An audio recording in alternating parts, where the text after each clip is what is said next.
Menteri Hukum bilang bahwa koruptor di Indonesia itu bisa diampunin lewat denda damai.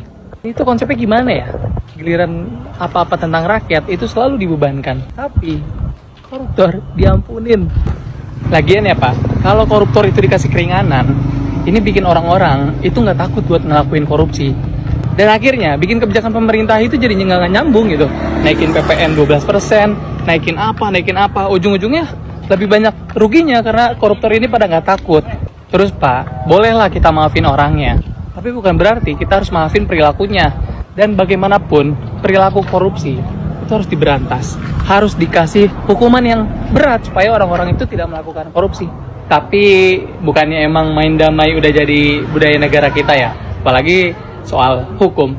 Kalau pernyataan kayak gini keluar dari karakter kayak Shinchan, kayak Doraemon, atau kayak Hamtaro, ya gue nggak perlu dengerin lah. Tapi ini yang bilang Menteri Hukum. Menteri Hukum. Udah tahu ini keputusannya ada di kejaksaan. Ya kalau ada, ya tolong dong dicek. Kok bisa kejaksaan memiliki peluang untuk memberikan pengampunan kepada koruptor? Kalau fokusnya ke pemulihan aset, yang dipikirin tuh gimana caranya ngebuat orang jadi takut untuk korupsi.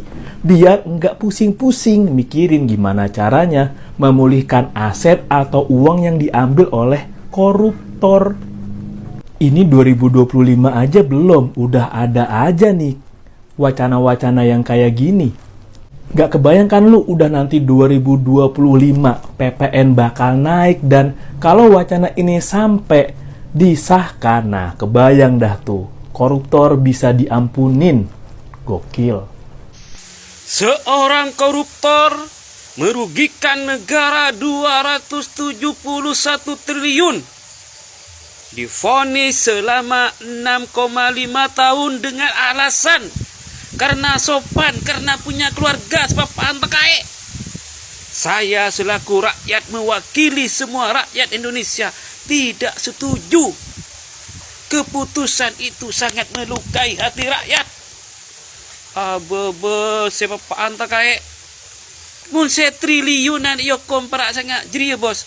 Bagaimana dengan yang korupsi 1 miliar 100 juta? Kan tak ada paksa bulan, bisa jadi setengah areh. Sebab Pak Anta kae.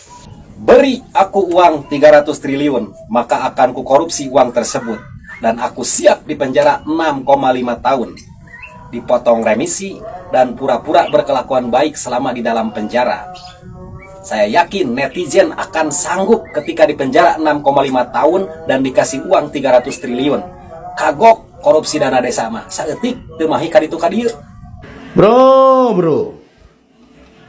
Kasih saya duit 300 triliun. Saya siap di penjara 6 bulan. Tai kau lah itu. Tai kau namanya itu. Kau ngomong kayak gitu. Kasihlah wawasan yang benar, yang bagus. Gimana jalannya? Hukum sekarang itu yang udah diputuskan 6 tahun 6 bulan itu gimana kau bilang itu? Bisa dikembalikan. Ini enggak kau bilang kasih aku 300 triliun. Aku siap di penjara 6 bulan. Ya enggak apa-apa. Kalau kamu cuma di penjara banyak orang mau. Tapi kalau digebui emang kamu mau enggak? Siap mati enggak kau dalam tuh? Kalau siap mati kau tak apa-apa. Ini cuma ngomong kau aja. Nampak kali kardun kau itu. Hidup itu berpikir gimana ya seandainya nih hukum nih kita bisa kembalikan secara hukum yang baik dan real. Itu yang kita wawaskan. Bukan 300 triliun itu. Kau bilang 300 triliun itu dia sendiri yang makan. Bukan. Itu rame-rame mereka tuh makan. Itu pun tak sekali ambil bro. Makanya Pak Prabowo itu pening memikirkannya itu. Bari menuntut orang korupsi. Gak segampang membalikan telapak tangan. Kalau kita pinjam duit bank gampang. Tapi kau mengambil duit korupsi itu entah duitnya di mana-mana, harta entah di mana-mana, butuh proses bro. Kau bilang kasih aku duit 300 triliun, itu pola pikir yang pendek. yang sempit, ya. Karena hidup kau udah susah, kau ngomong kayak gitu. Jangan kayak gitu. Ngomong tuh belajarlah mendidik rakyat yang awam dengan hukum, ya. Kalau pendapat aku tak ada orang yang akan kasih kau 300 triliun tuh. Kenapa? Untungnya bagi mereka kau tuh apa mau dikasih 300 triliun? Menguntungkan diri kau pribadi aja kan. Dikasih kau 300 triliun. Keluarga kau yang senang-senang mau kau mati. Kalau kau mau kan apa-apa. Bagus itu, tapi orang nggak mau juga. Untuk apa nyawa kau? Pikiran kau pendek, ya kan? Nah itulah, boleh berwawasan tapi jangan pikiran pendek, gitu loh. Yang jadi masalah itu sekarang itu ya, hukumannya itu 6,5 tahun. Sebenarnya itu 12 tahun. Dan sebelumnya itu 20 tahun. Kok bisa diundur-undur? Apa sih masalahnya? Ya itu tergantung dari hakimnya. Hakimnya itu gimana? Kalau hakimnya itu tak jujur, mungkin dah ada udang di balik batu. Maksudnya itu ada duit ditempel lah gitu. Itu pasti gitu loh. Tapi kita kan nggak bisa menuduh kayak gitu karena buktinya nggak ada. Gitu. Tapi semua hukum dari KPK dari mana saja itu udah belit-belit kayak gitu semua. Jadi permainannya itu ya mau tak mau itu uang, itu biasanya. Tapi aku nggak tahu juga ya itu tuh memang dari berlandaskan bahasa hukum hakim itu saya tidak tahu.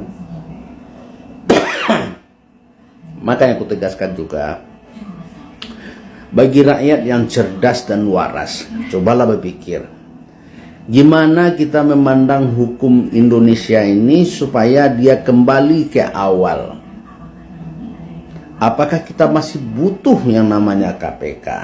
Apakah masih butuh kita yang namanya polisi? Apakah kita masih butuh dengan namanya tentara? Kan begitu. Atau penegak hukum lain, kan gitu. Itu yang perlu dibahas.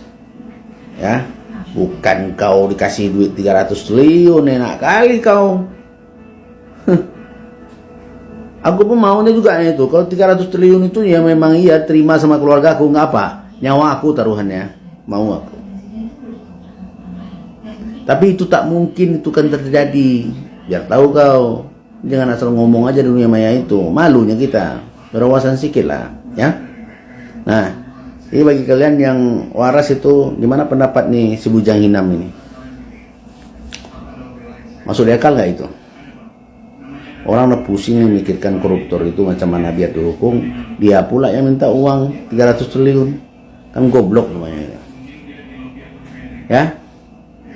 Jangan lupa follow, like, share video ini.